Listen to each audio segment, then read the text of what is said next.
পার্লামেন্টে পাঠাতে পারি, অন্তত সেই পার্লামেন্টে গিয়ে আমাদের এমপি, জনগণের এমপি টিকটক ভিডিও সেলফিসে তুলবে না। যাদবপুর লোকসভার কথা, যাদবপুর লোকসভার মানুষের চা পাওয়া অভিযোগের কথা সেখানে উত্থাপন করবে। আপনারা যদি দায়িত্ব নেন, কাঁধে যদি দায়িত্ব তুলে নেন, আপনারা যদি ঐক্যবদ্ধ হয়ে বুথের দায়িত্ব থেকে শুরু করে, অঞ্চলের দায়িত্ব থেকে শুরু করে ব্লকের দায়িত্ব তুলে নেন, তাহলে আমি আশা করছি যেভাবে আপনারা গতবারে আমাকে এই ভাঙড়ের মাটি থেকে জিতিয়ে আইনসভার মধ্যে পাঠিয়েছেন রাজ্যের, ঠিক একইভাবে ভাঙড় সহ বারুইপুর পূর্ব, বারুইপুর পশ্চিম, জয়নগরের একটা 6টা অঞ্চল থেকে শুরু করে এখান থেকে সোনারপুর, উত্তর, দক্ষিণ, টালিগঞ্জ, যাদবপুরের মানুষজন যদি আমাদের বিভিন্ন অঞ্চল, বিভিন্ন বিধানসভা, বিভিন্ন ব্লকের যারা নেতৃত্বরা আছেন, যাদের প্রচেষ্টাতে, যাদের গণতান্ত্রিক লড়াইয়ে আগামী দিনে যাদবপুর লোকসভা থেকে পার্লামেন্টে পাঠিয়ে যাদবপুর মানুষের চাপ অভাব অভিযোগগুলো সেখানে কিভাবে পৌঁছানো যায় তার জন্য একটা আমরা কর্মী সভা ডেকেছি। এখানে বুথের নেতৃত্বরা আছেন কিছু, অঞ্চলের নেতৃত্বরা সব থেকে বেশি আছেন, আর ব্লকের বিধানসভার নেতৃত্বরা আছেন। উপস্থিত আছেন রাজ্য কমিটির নেতৃত্ব, উপস্থিত আছেন যাদবপুর লোকসভার ইন্ডিয়ান সেকুলার ফ্রন্টের পক্ষ থেকে অবজারভার, উপস্থিত আছেন আপনাদের প্রিয়, আপনাদের অ্যাডভোকেট আইনজীবী নূর আলম খান মহাশয় সহ ভাঙড়ে যে সমস্ত নেতৃত্বরা আছেন। পঞ্চায়েত নির্বাচনে সন্ত্রাসকে উপেক্ষা করে, এই তাদের হুমকিকে উপেক্ষা করে আমাদের ভাইয়েরকে অনেক হামলা চালিয়েছে, আমাদের ভাই খুন হয়েছে, আমাদের ভাইয়ের উপর অত্যাচার করেছে। আমাদের জেলা পরিষদের 2টো আমরা কন্টেস্ট করেছিলাম, একটা বিজেতার সার্টিফিকেট পেলেও আমাদের একটা কেড়ে নেওয়া হয়েছে, বা অনেক পঞ্চায়েত সমিতি বা পঞ্চায়েত সার্টিফিকেট কেড়ে নেওয়ার পরও আমাদের 5 জন পঞ্চায়েত সমিতির মেম্বার আছেন, ওহিদুল ভাই আছেন, শরীফুল ভাই আছেন, আমাদের আসমা ভাবি আছেন, রুবিনা খাতুন আছেন, জোসনা ভাবি আছেন, এবং যারা পঞ্চায়েতের বিভিন্ন নেতৃত্বরা আছেন, বিভিন্ন ব্লকের নেতৃত্বরা আছেন, এবং বারুইপুর পূর্ব, বারুইপুর পশ্চিম, সোনারপুর উত্তর, সোনারপুর দক্ষিণ, যাদবপুর থেকেও আমাদের কাজ চলছে, তারাও এসে উপস্থিত হয়েছেন। এবং সর্বোপরি আপনারা শুনলে অবাক হবেন, জয়নগরের 6টা অঞ্চল কিন্তু যাদবপুরের মধ্যে পড়ছে।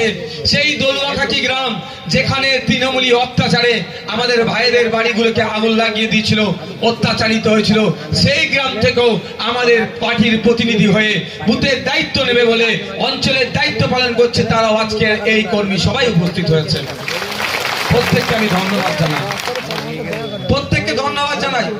সকলে হয়তো বক্তব্য চেয়েছিলাম নেতৃত্বদের বক্তব্য দেওয়ার, কিন্তু সম্ভব হয়ে উঠবে না, সময় স্বল্প। সবই এখন ইসিআর হাতে চলছে, ইলেকশন কমিশন অফ ইন্ডিয়ার গাইডলাইন মেনে চলতে হচ্ছে, নির্দিষ্ট টাইম আছে, নির্দিষ্ট পারফরমার মাধ্যম দিয়ে চলতে হচ্ছে। সেজন্য সকলকেই মান্যতা দেওয়ার জন্য আমরা হয়তো সকল বক্তার বক্তব্য শুনতে পারলাম না। তারপরেও বলবো আমাদেরকে প্রস্তুত নিতে হবে। প্রস্তুতটা কি?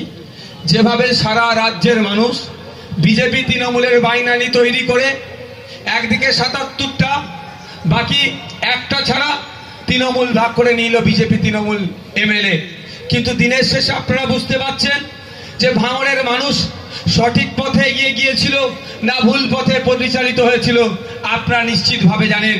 একটাই ভাঙড় থেকে এমএলএ করে বিধানসভার মধ্যে পাঠিয়ে যেভাবে ভাঙড়বাসী সহ রাজ্যবাসীর চাওয়া পাওয়া অভাব অভিযোগ, এই চাকরি চুরি থেকে শুরু করে এই ভাঙড়ের কৃষকদের কথা, ভাঙড়ের হিমঘরের কথা, ভাঙড়ের খাল সংস্কারের কথা, ভাঙড়ের খালের উপরে যে সমস্ত কাঠের ব্রিজগুলো আছে কংক্রিটের নির্মাণের কথা, ভাঙড়ের লাইব্রেরিগুলোর সংস্কারের কথা, ভাঙড়ের শিক্ষা কেন্দ্রের মান উন্নয়নের কথা, ভাঙড়ের শিক্ষক যেগুলো আছে, শিক্ষা প্রতিষ্ঠানগুলো আছে, ছাত্র শিক্ষক রেশিও মেনটেনের কথা, ভাঙড়ের উন্নত মানের স্পোর্টস কমপ্লেক্সের কথা, ভাঙড়ের রাস্তাঘাটের উন্নত মানের কথা, ভাঙড়ের নতুন বাস রুটের কথা সহ ভাঙড়বাসীর আর্থিকভাবে যাতে স্বাবলম্বী হয় আর সে তার ডেভেলপমেন্টের কথা যেভাবে সোচ্চার হয়েছে এক বিধায়ক। আমরা যদি এই যাদবপুর লোকসভা থেকে আমরা একজনকে জিতিয়ে পার্লামেন্টে পাঠাতে পারি, অন্তত সেই পার্লামেন্টে গিয়ে আমাদের এমপি জনগণের এমপি টিকটক ভিডিও সেলফিসে তুলবে না। যাদবপুর লোকসভার কথা, যাদবপুর লোকসভার মানুষের যা অভিযোগের কথা সেখানে উত্থাপন করবে। আপনারা যদি দায়িত্ব নেন, কাঁধে যদি দায়িত্ব তুলে নেন, আপনারা যদি ঐক্যবদ্ধ হয়ে বুথের দায়িত্ব থেকে শুরু করে, অঞ্চলের দায়িত্ব থেকে শুরু করে ব্লকের দায়িত্ব তুলে নেন, তাহলে আমি আশা করছি যেভাবে আপনারা গতবারে আমাকে এই ভাঙড়ের মাটি থেকে জিতিয়ে আইনসভার মধ্যে পাঠিয়েছেন রাজ্যের, ঠিক একইভাবে ভাঙড় সহ বারুইপুর পূর্ব, বারুইপুর পশ্চিম, জয়নগরের একটা 6টা অঞ্চল থেকে শুরু করে এখান থেকে সোনারপুর, উত্তর, দক্ষিণ, টালিগঞ্জ, যাদবপুরের মানুষজন যদি আমাদের সাথ দেয়, আর সাথ দেওয়ার জন্য আমাদের এই কর্মী ভাইরা যদি তৎপরতার সাথে কাজ করে, সমস্ত বাইনারি ভেঙে দিয়ে, একদিকে বিজেপির বাইনারি, অপরদিকে তৃণমূলের বাইনারি, আর মধ্যিখানে এখানে আমাদের বামপন্থী বন্ধুদেরও কিছু মিথ্যাচার আছে, সেইটাকে মুছে দিয়ে আমরা কিন্তু আমাদের জনপ্রতিনিধিকে পার্লামেন্টে পাঠাতে পারবো, দেশের আইনসভার মধ্যে পাঠাতে পারবো। আপনাদের হাতে নির্ভর করছে।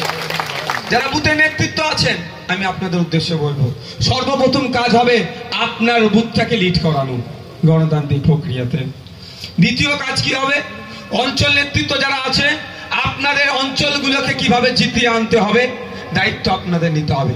মানুষের কাছে পৌঁছে যান। 2021 সালে আমাদের নামে অনেক মিথ্যাচার করা হয়েছিল, আমাদেরকে অনেকভাবে দেখে দেওয়ার চেষ্টা করেছিল।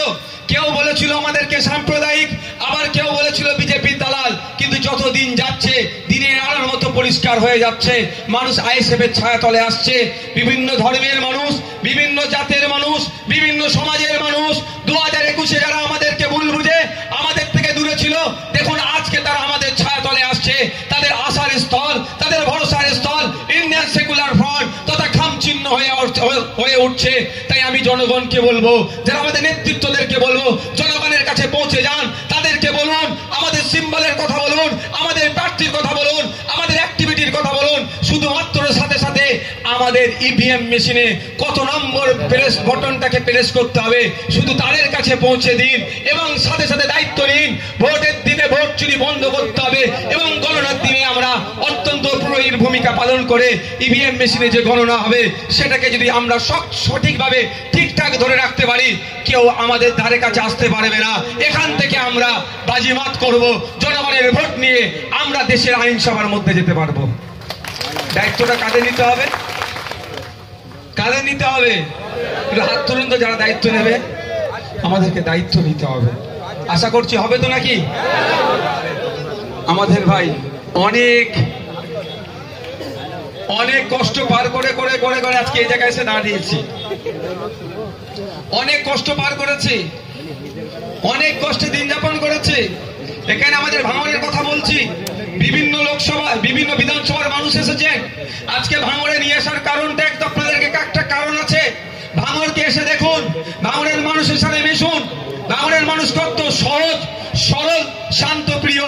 আপনারা বিভিন্ন বিধানসভার মানুষ অন্তত একবার ভাঙড়ের সাথে মানুষের সাথে মিশে দেখে যান। আর একটা কথা বারবার বলছে না, যাদবপুর লোকসভাটা শুধুমাত্র ভাঙড়কে নিয়ে নয়। অবশ্যই স্বীকার করে নিচ্ছি, শুধুমাত্র ভাঙড়কে নিয়ে যাদবপুর বিধানসভা নয়। তবে এটাও তাদের উদ্দেশ্যে বলি, ভাঙড় বিধানসভা মাইনাস যাদবপুর লোকসভা ইনকমপ্লিট। যাদবপুর লোকসভা সম্পূর্ণ তখনই হবে